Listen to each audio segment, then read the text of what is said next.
Hi everyone, and welcome back to Fully Playable Games.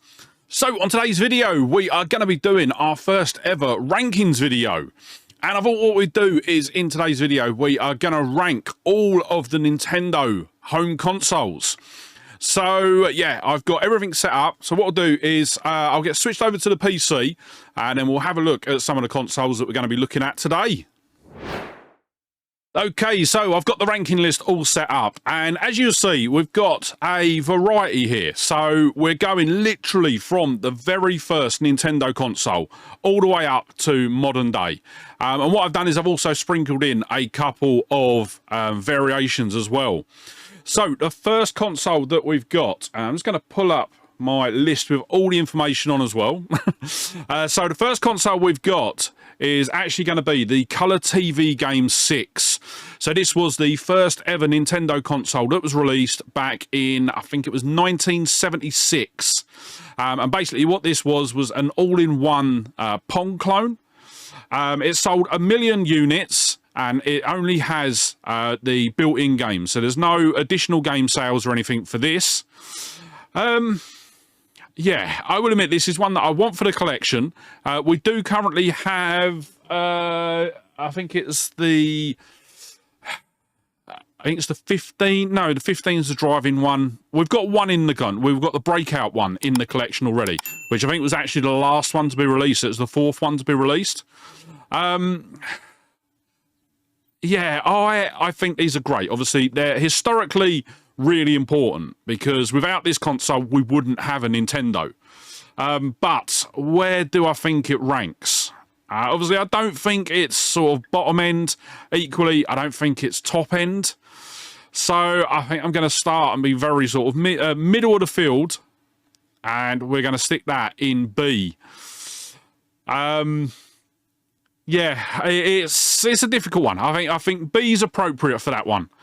Because yeah, it isn't really going to hold up sort of in today. Plus, it was only released in the Japan market, so that's another thing that I'm factoring in when I'm looking at my ratings.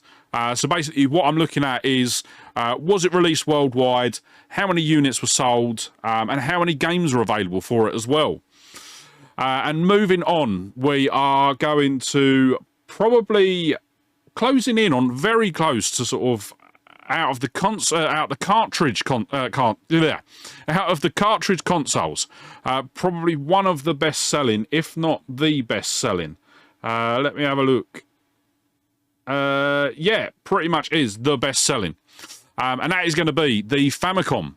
So obviously this was only released in Japan, and I think with this, obviously it is the same as the NES. So we'll get to the NES in a minute, but with the Famicom, yeah, this was released as an actual console. So I've got down here it sold 62 million units, but I think that is a combination with the NES. It had 1,376 games released on it. But as I said before, it was only released in the Japan markets. But this was released as a games console. We'll get to sort of what I mean by that when we get to the NES. The one thing I don't like about it is obviously the integrated controllers. I think it just limits it quite a bit.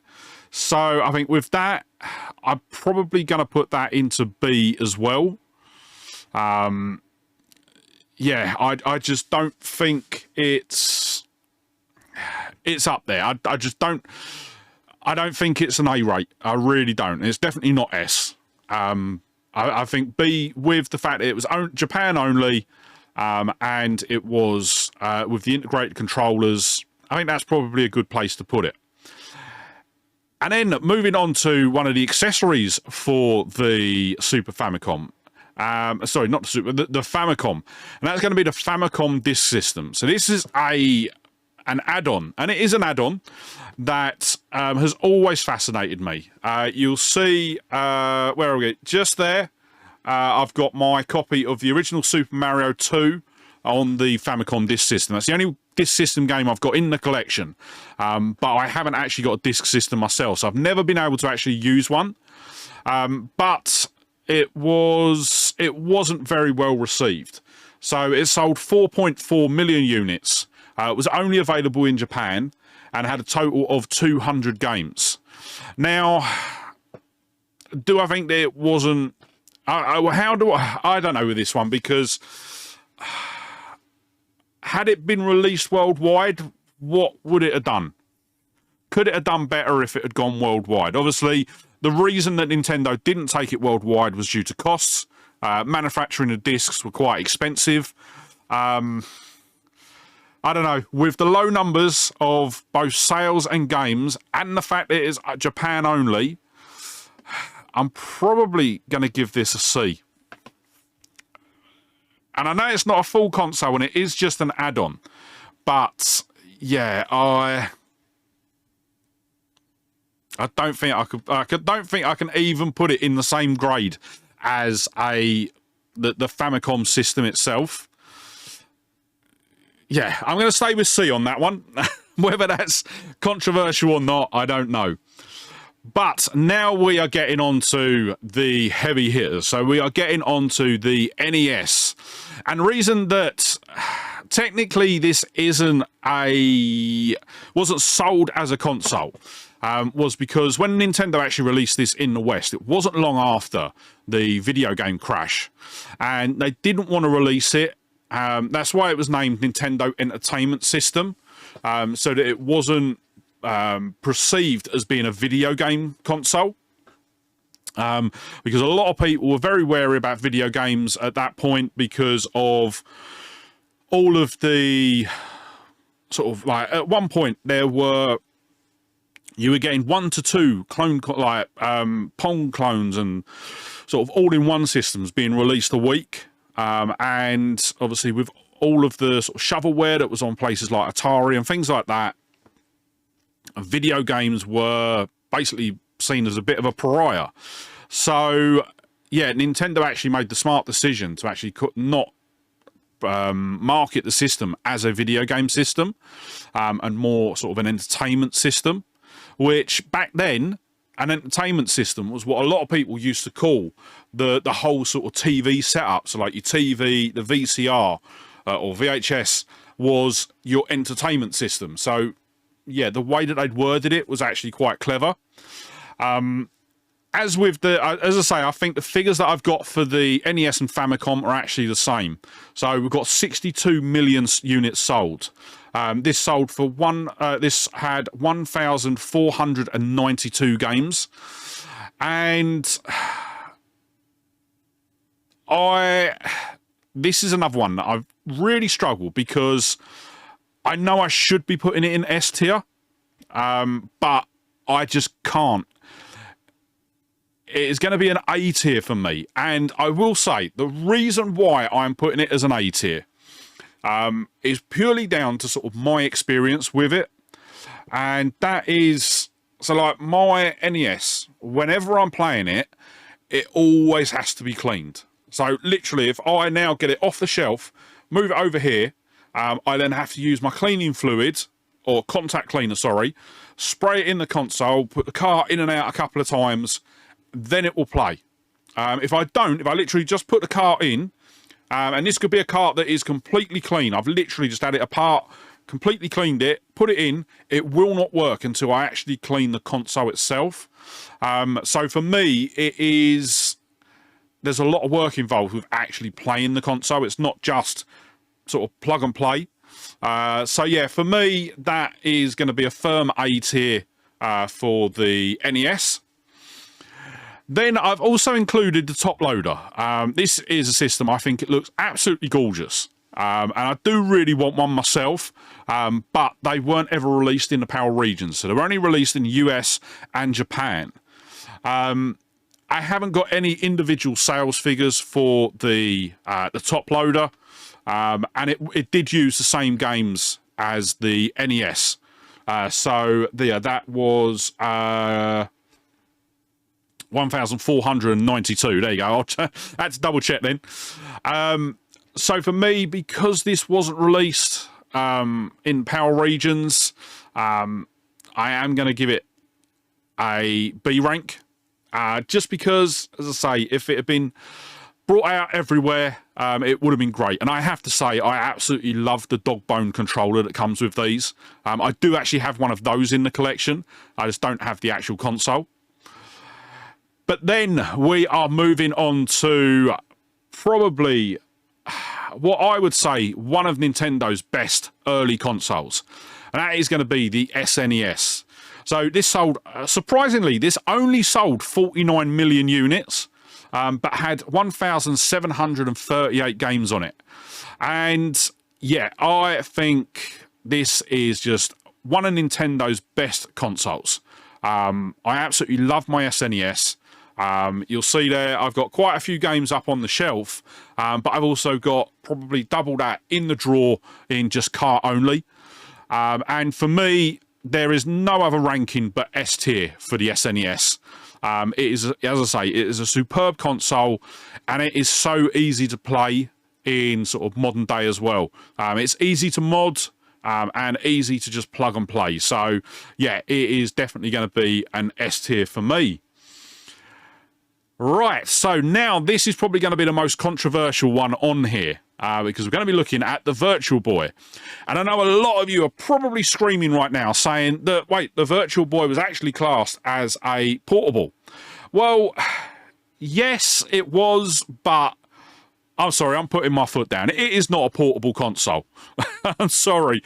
Even though sort of you put batteries in the back of the controller, and technically, yes, it could be taken anywhere, you still need to set it up on a table. It's not like you can sit in the back of the car and play it. So yeah, I am including it in this one. So yeah, that is my decision, my channel, my rules. That's what I'm going to adopt. But I will admit, this is another console, so this is a difficult one because this is one that I'd wanted for so long, but it is, yeah, it sold 770,000 units.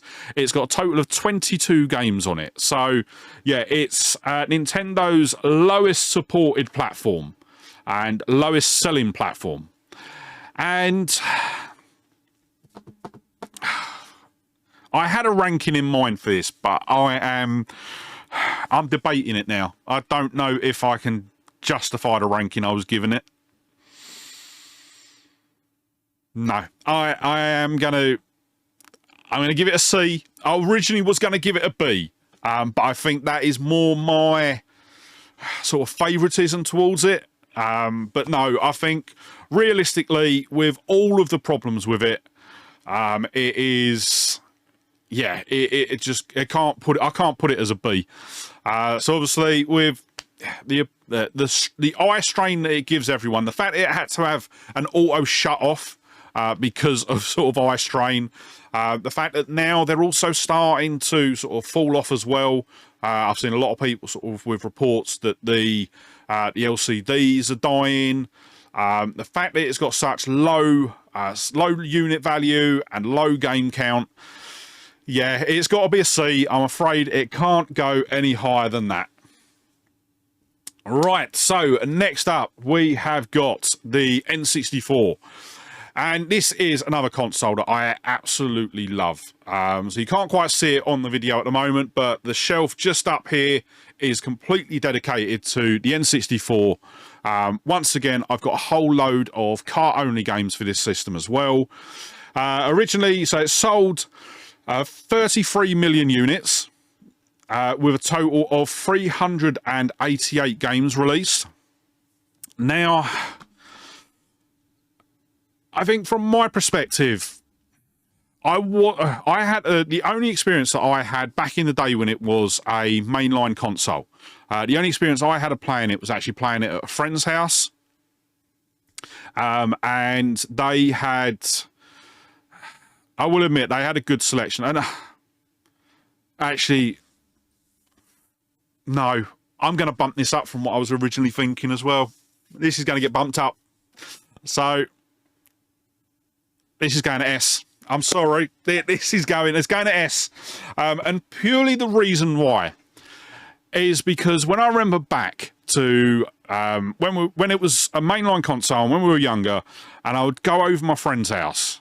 We would play on the N64. There'd be 3 or 4 of us playing on Mario Kart. We would have such an amazing laugh.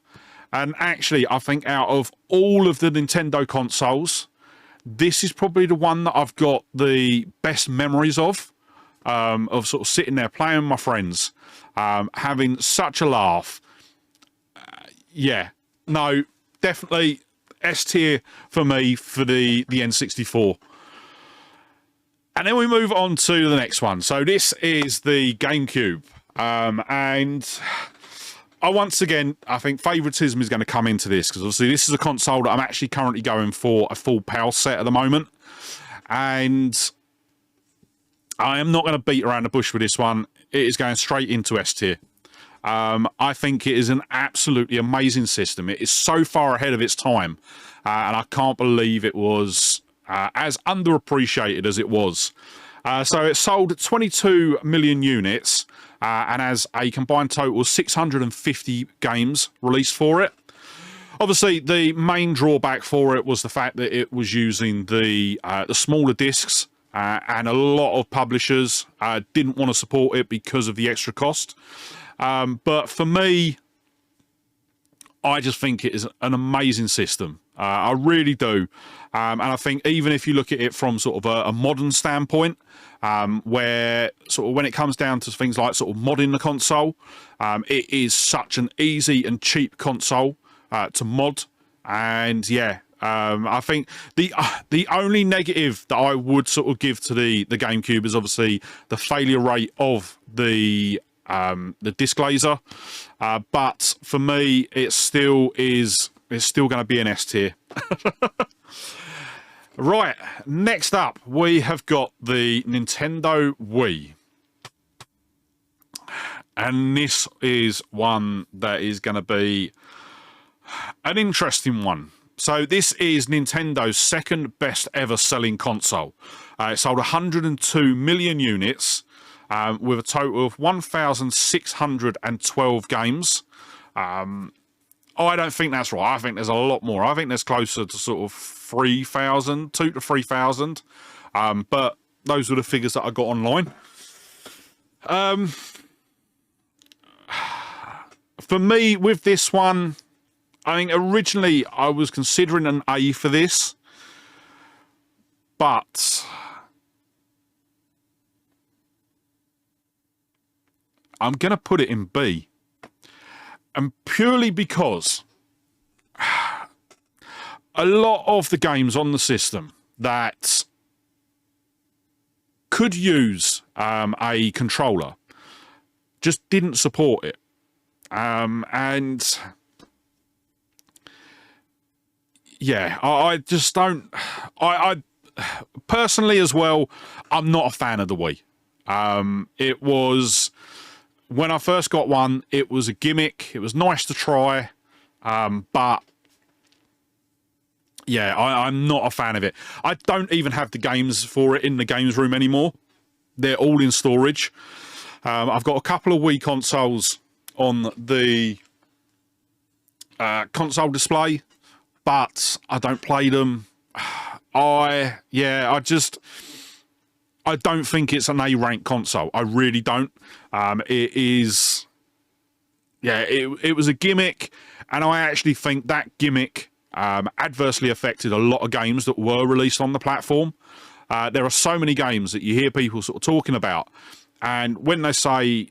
When they're sort of talking about it, and they're like, yeah, but it is ruined by the motion control. So... Yeah, I think I'm going to stick with that. I think I'm going to say B for the Nintendo Wii. But moving on to the Wii U. Now, this is, once again, this is Nintendo's second lowest sort of mainline console. I'm not including the colour TV and the disc system. But it's behind the Virtual Boy. This is Nintendo's lowest selling system. I actually thought this undersold even the Virtual Boy. I thought the Virtual Boy sold more than it did. But this sold 14 million units. I don't know why. I actually thought this sold about 5 million. So, yeah, don't know about that. It's got 208 games physically released for the system. And for me, once again, I am a massive fan of the Wii U. I absolutely love it. Love playing on it. And, yeah, I think my bias is definitely going to come in here. It's going to be an A for me. Because, yeah, I love it as a system. I really do. Once again, this is another system where I'm going for a full power set. And, yeah, every time that I get to play games on the Wii U, I always have a laugh. Always enjoy them. And to be honest, it was a really good system. I really like it. And as I say, there's quite a few games on it that I really enjoy playing. So, yeah, I'm sort of going to stick to it, and I'm going to say an A rank for the Wii U. And then we are going to end on Nintendo's current system, and currently their best ever selling system, with 141 million units sold and 4,480 games released on it. And that is the Nintendo Switch. So this 441 million is all variants of the Nintendo Switch. So that would be the original Switch, the OLED, the Switch Lite, obviously not including the Switch 2 that hasn't been released yet. But yeah, I think, to be honest, the Switch can only go in one place, and that has got to be an S tier. It is a superb console. Once again, it just completely changed the game. Being one of what I would class of one of the first major successful hybrid consoles that works flawlessly, and you can see exactly how Nintendo got to this point. So you had the Wii, which brought in motion control. The Wii U, which used the sort of tablet, which they then both got combined into the Switch. So yeah, it is a brilliant system. Once again, it's another system. I love collecting for it. I love playing the games. But once again, you're also in the position that the games are all over the shop, really. So you've got some that are brilliant and absolutely outstanding and game-changing. Some that make you just question your life and this game collecting ethos. And I know that for a fact because I'm currently capturing footage for not this Friday's video, but next Friday. And yeah, there's a whole stack of Switch games in there, and I'm playing through them. Some of them I'm literally, I know one of them in particular, I got so absorbed in it that I was about an hour into it, and I thought I'd only been playing it for about 10-15 minutes. Really got into it. And then there was another one which I was like, please just get this gameplay over. I just want to be over it. But yeah, and that is it. That is all of the Nintendo home consoles. I will admit, I actually enjoyed this. This was a really good look at all of the consoles, and actually sort of how I sort of saw them as well. So you saw there was a couple of systems that I sort of changed my mind last minute. But yeah, I'm pretty happy with that list. Don't want to make any last minute changes. No, I think I'm good. Definitely think I'm good. So that is going to wrap up today's video. But if you did enjoy this, let me know in the comments down below. Sort of, would you have changed any of my rankings? Would you put some consoles higher, some consoles lower, or yeah, just let me know in the comments down below what you think of this. I have got some more of these planned in the future, but if there is a particular rankings list that you want to see, also let me know in the comments down below, and I can look at incorporating that in the future. But with that said, that is going to wrap up for today's video. But thank you so much for watching today. If you did enjoy the video, don't forget to hit that like button. And if you're not already, smash that subscribe button and ring the bell to be kept up to date when I upload new videos. And yeah, with that said, once again, thank you so much for watching today. Really hope you enjoyed the video, and I'll see you on the next one. All right, bye.